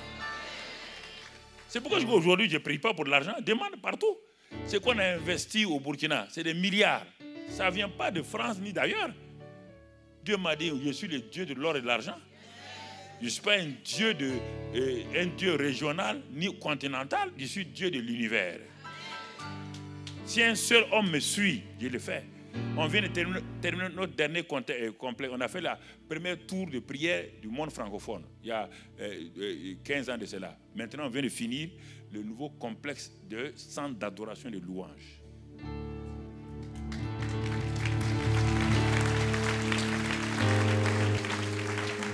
On a ouvert des églises partout. Plus de 500 églises partout. Et nous envoyons des missionnaires partout. C'est nous qui payons tout. Les gens du Burkina disent oui. Vous avez dit, les gens ont dit au temps de Jésus, quelque chose de bon peut-il venir de Nazareth? Il a dit, viens et vois.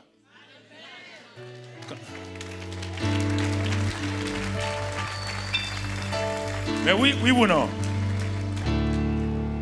Quand Nathanaël est venu, il n'a pas vu Jésus. Il a levé le chapeau. Il dit de Nazareth, quelque chose de bon peut venir.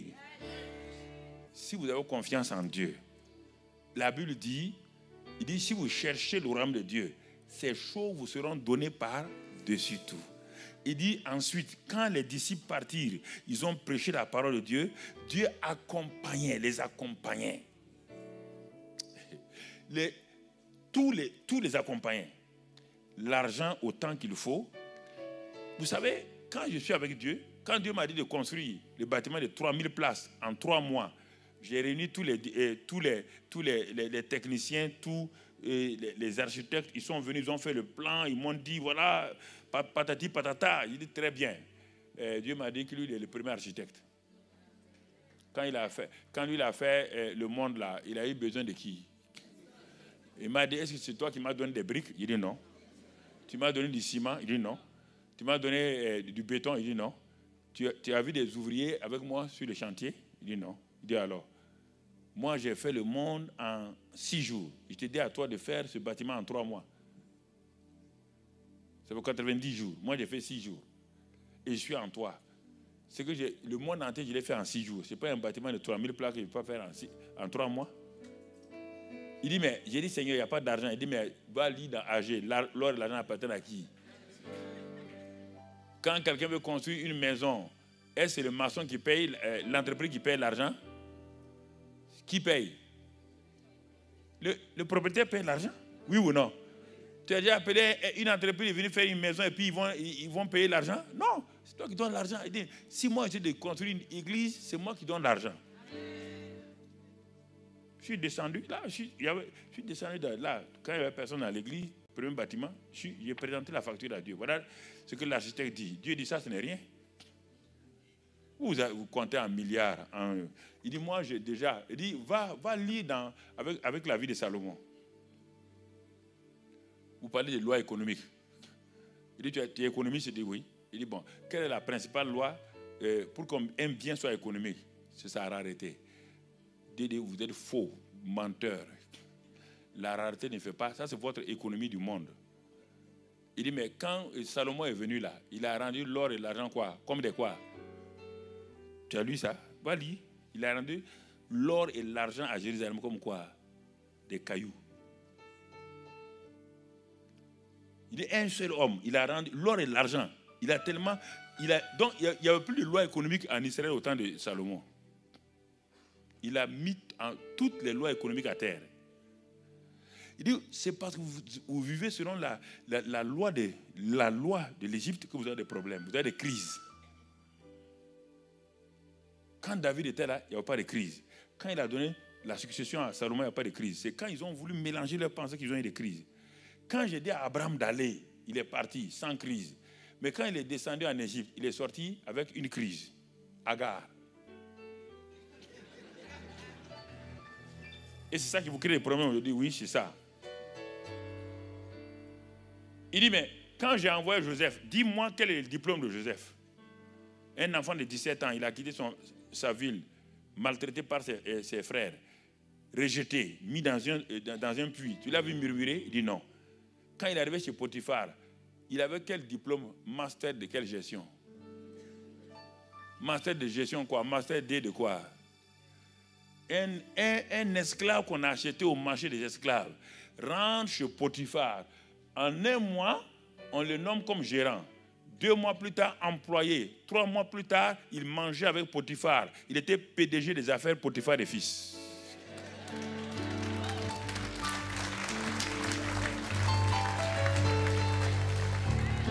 Il dit, mais regarde.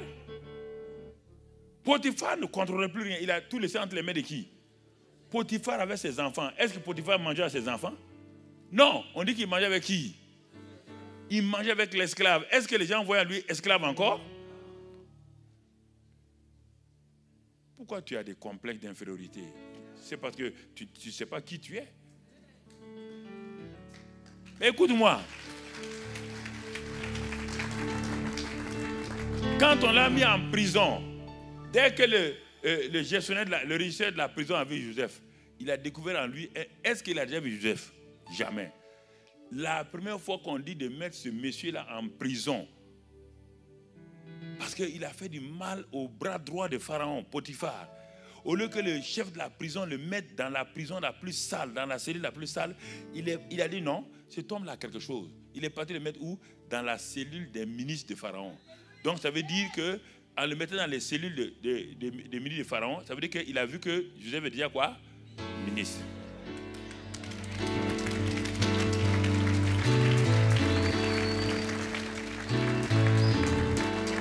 Quand on l'a sorti de là-bas, on l'a amené. Le pays allait traverser 7 années de crise. Je suis économiste, j'ai fait l'étude sur le plan Joseph de sortie de crise de l'Égypte. Va voir. Va voir dans Genèse, tu vas trouver ça. Le gars est arrivé, on l'a sorti de prison. Il est arrivé, il dit oui chef. Pharaon dit bon, on m'a dit que tu as des dons exceptionnels. Il dit non, ça vient de Dieu, c'est pas moi. Il dit mais tu as vu, j'ai eu des rêves là. Je me dis c'est Pharaon, ça c'est crise. La crise là-bas détruit tout le pays.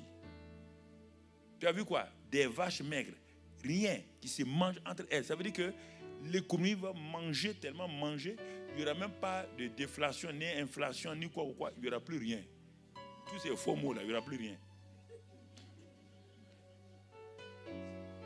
Il dit, mais qu'est-ce qu'on doit faire? Joseph a dit, mais c'est une décision de Dieu. Hein. Pharaon est intelligent. Il a dit, bon, si c'est une décision de Dieu, celui qui a révélé là, je vais le nommer quoi? Premier ministre. Comme ton Dieu est fort pour révéler, il sera fort pour nous aider. Il te pose la question. Je te pose la question. Quel est le plan quinquennal que Joseph a pris? Dans quel gouvernement? Je te pose la question. Un premier ministre qui vient de sortir de prison sans aucun niveau intellectuel. Il a fait quoi? Premièrement, la décentralisation et la déconcentration. Dit là-dedans, Genèse. Il a fait quoi? Il a dit d'amener les stocks qui sont là, dans ce temps-là, vers les populations les plus rapprochées. Quand la crise va venir, ils n'auront plus le temps de venir ici. Il a décentralisé tout le pays. Il a fait des stocks de rapprochement au niveau, dans toutes les régions. En contrepartie, qu'est-ce qu'il a fait? Il a vu que la propension marginale à consommer était presque 1. Il va faire quoi? Il va invertir, changer la chose pour amener la propension marginale à épargner. Il dit, économie, on amène les stocks et vous donnez l'argent. Il a ouvert la première banque d'épargne en Égypte. Il a mis toute la monnaie. Il va monétariser l'économie quand il y aura la crise. L'argent va sortir. En ce temps, au moment où l'argent sort, les stocks sont déjà prêts là-bas. Il a mis un taux d'épargne de 25%. Alors que même les banques, c'est maximum 6-7%. Taux d'intérêt. Regardez. Et ensuite, il dit, maintenant, pour les ressources humaines, il faut mettre l'homme qu'il faut à la place qu'il faut. Lis là-dedans. L'homme qu'il faut à la place qu'il faut. Pas des gens de ton parti politique. Pas des gens qui t'ont aidé. Non. Nous sommes à la recherche de gens qui ont la caractéristique des gestionnaires d'hommes intègres.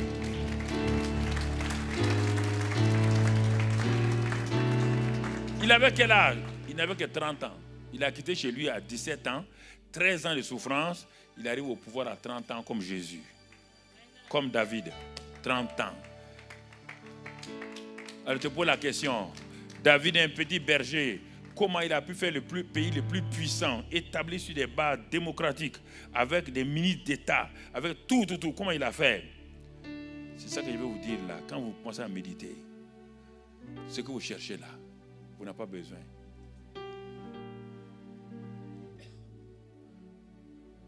C'est ça. Le secret, c'est là.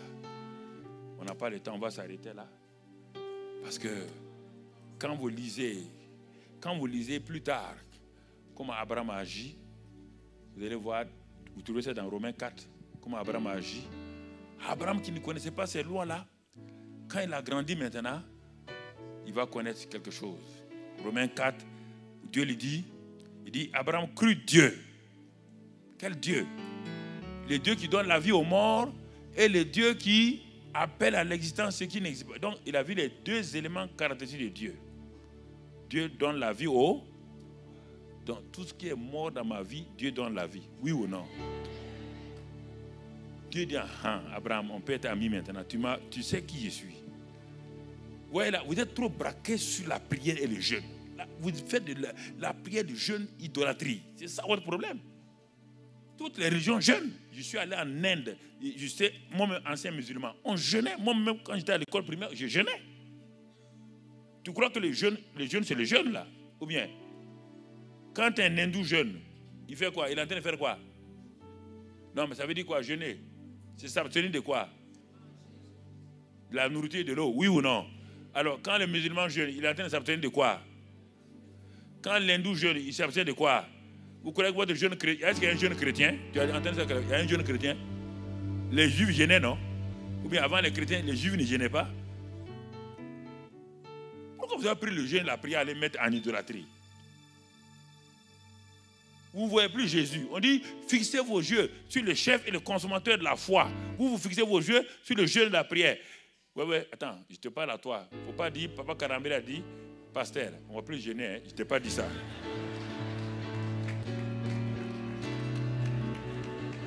Les gros mangeurs là. Je ne t'ai pas dit ça. Je ne t'ai pas dit ça. Hein? t'ai pas dit ça. C'est pour te dire, ne mets pas les yeux dessus. Quand tu jeûnes, c'est une communion avec Dieu. Quand tu jeûnes, tu dis à Dieu, j'ai pas envie de manger. C'est toi que je veux. Je veux t'entendre. Je me tiens dans la présence du Seigneur. Ça, c'est le jeûne. Le Saint des Saints est là. Je viens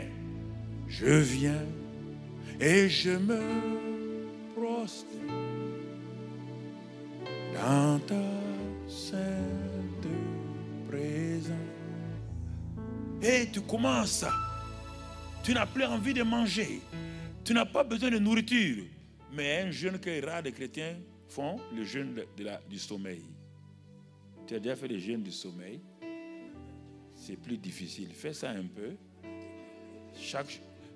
Tous les vendredis nuit, fais jeûne de sommeil. De 21h à 5h du matin. Tu vas voir, quand tu vas commencer à jeûner, ton corps va dire, je vais dormir. Tu me fatigues. Tu dis, alléluia, alléluia, Seigneur. Prêt? Alléluia. Fais ça. Quand tu vas habiter ton corps à ça, le jeûne, c'est ça. C'est s'abstenir de la nourriture, s'abstenir de l'eau pendant un moment donné, s'abstenir du sommeil, s'abstenir aussi des relations sexuelles.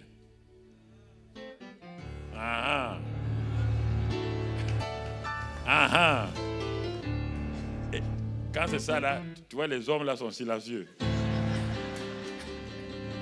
Ils sont silencieux, hein? Ils ne parlent plus. Ils sont silencieux, ils ne parlent plus. C'est tout ça. S'abstenir des bonnes choses. Et pourquoi? Dieu devient ce qui est bon.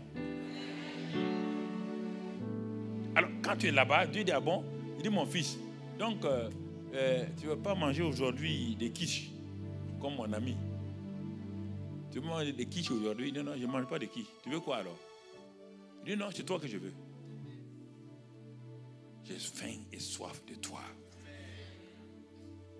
J'ai soif de ta présence divine de ma foi. Ah oui, quand tu chantes ça, tu es assis seul. Tu es assis sur ton trône élevé et tout dans les cieux te rend hommage. Tu es excellent, éternel des armées.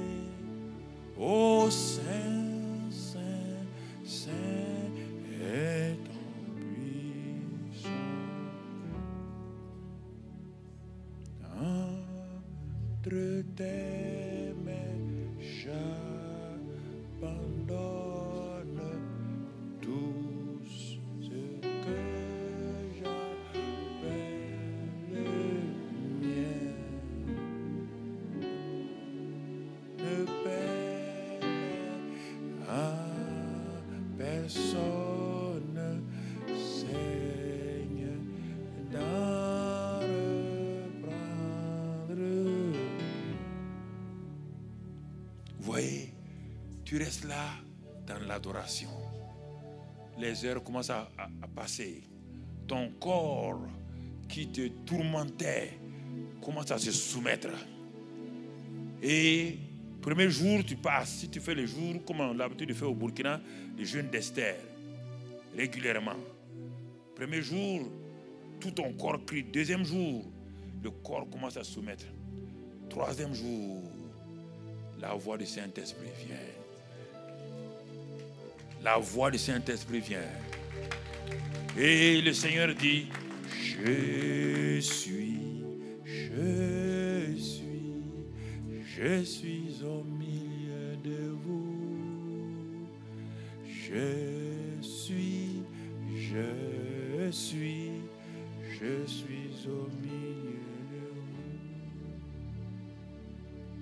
Écoute-moi, mon frère. Instant, la parole de Dieu devient claire. Mais tu dis, mais Seigneur, pourquoi je n'ai pas fait ces choses-là? Moi, tu ne le savais pas. Beaucoup d'efforts, beaucoup d'épuisement permanent. Les chrétiens, au bout de 6 mois, ils sont fatigués.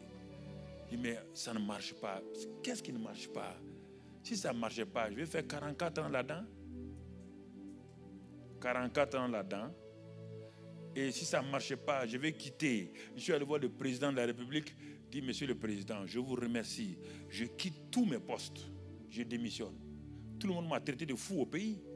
Comme un homme qui a tous les postes, 2 fois préparé pour être ministre du commerce, j'ai refusé. L'argent, les milliards sont là. Comment un homme? Ils m'ont dit, mais au village, on m'a appelé au village par télégramme. Non. Ils ont refusé de m'appeler au téléphone et du télégramme. Comme ça, il saura que c'est urgent. Tu t'imagines un homme de 30 et quelques années assis, grand patron, assis au milieu de la grande famille. Tout le monde est là. Me posant des questions. Tu es devenu fou, mais quoi? On a appris que tu veux tout quitter là. Il dit, et puis mon grand frère m'a dit, tu veux devenir quoi? Il dit, pasteur, mendiant là. Il dit, des pasteurs, des gens qui ont les pantalons troués. En Afrique, c'est ça, pantalons troués et puis des vélos sans frein. Non, il a dit non. Mon grand frère, il n'était pas chrétien encore. Hein. C'est lui le muezzin, c'est lui qui appelait les gens à la... Il a dit non, on a dû le lier. Tu sais, vous savez qu'on attache les gens là. On t'a attaché. Il dit, mais Dieu va me détacher. Tout le monde était fâché. Tu as de l'argent, c'est toi qui nous aides tous, tes petits frères. Quand ils ont des problèmes, tu envoies l'argent. Tu vas devenir pasteur. Mais j'étais assis, j'avais des problèmes. Même si tu es grand, quand tu as réunion de famille en Afrique, tu as chaud, hein? C'est pas comme en Europe, chacun vit comme ça. Là-bas, c'est pas ça, hein? Même si tu es président, tu es ministre, si on t'appelle là, tu as chaud. Ben, ils sont assis, ils t'encerclent. Alors, j'ai regardé, il dit, Saint-Esprit, il faut me sauver d'ici. Sauve-moi. Saint-Esprit me dit, regarde ta maman, c'est le point faible. Il dit, mais je vais lui dire quoi? Le Saint-Esprit m'a donné les paroles.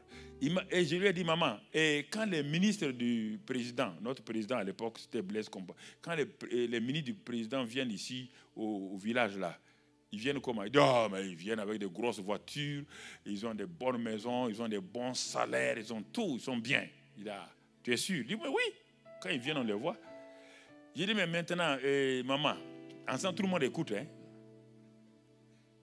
Maman, entre Dieu et le président du Burkina, qui est plus grand? Il dit, mais c'est Dieu. Mon fils, c'est Dieu. Je dis, ok, très bien. Et les ministres de Dieu et les ministres du président de la République, qui sont les plus grands? Il dit, ah non, si quelqu'un est ministre de Dieu, il est plus grand. Il dit, moi, je suis ministre de Dieu.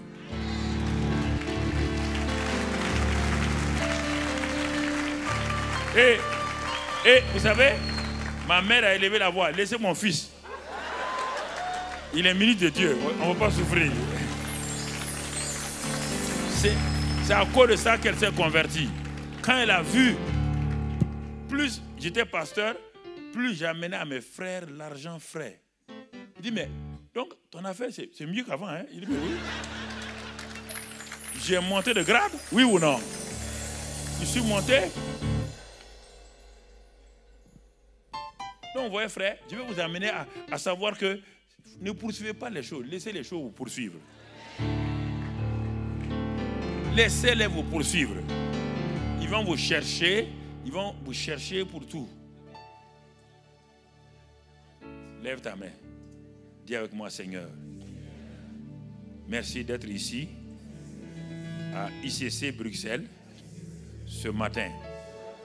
Merci, Seigneur, de ce que tu m'as positionné pour être ton champion, ta championne.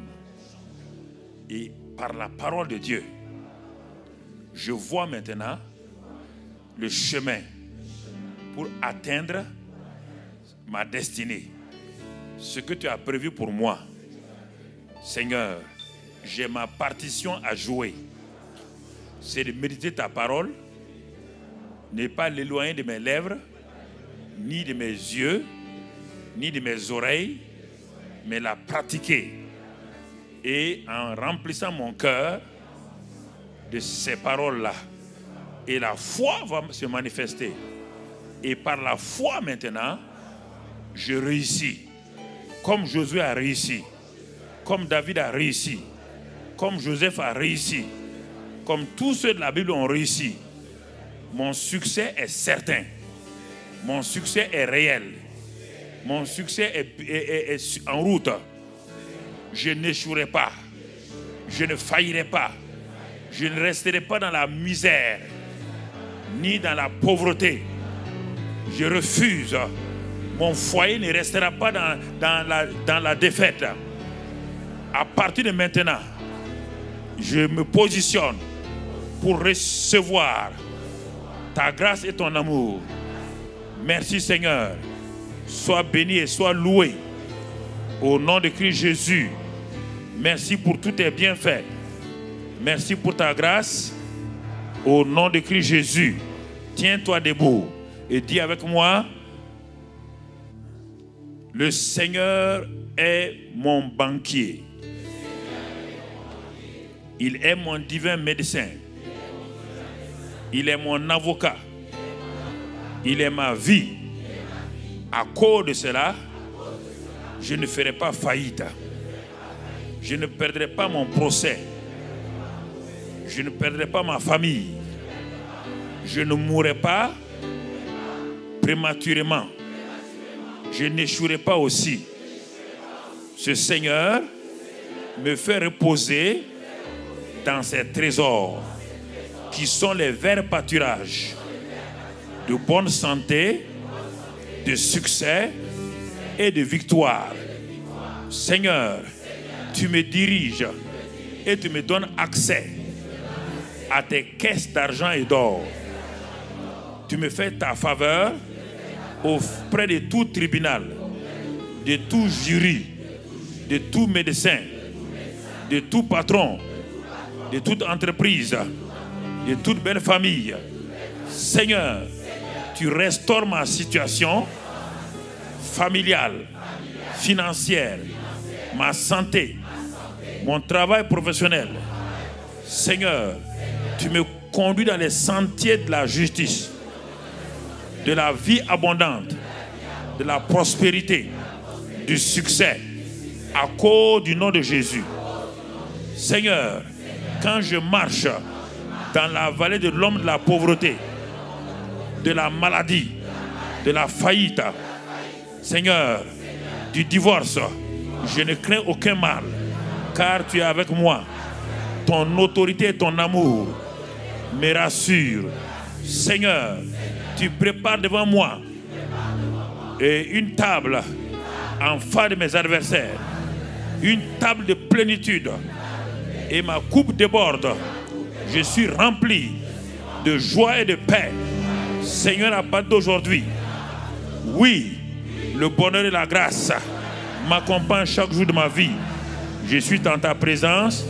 Merci Seigneur. Au nom de Christ Jésus. Amen.